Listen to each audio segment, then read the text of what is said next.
এই কানের নিচে কত হাজার মানুষ আশ্রয় নিতে পারবে। তো এখন এটা কি সত্যিকারের কথা?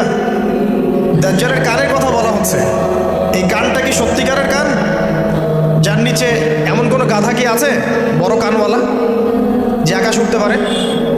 এমন কোনো গাধা কি আছে যে আকাশে উঠতে পারে, যার বড় কান আছে, যার কানের নিচে হাজার হাজার মানুষ আশ্রয় নিতে পারে? আছে?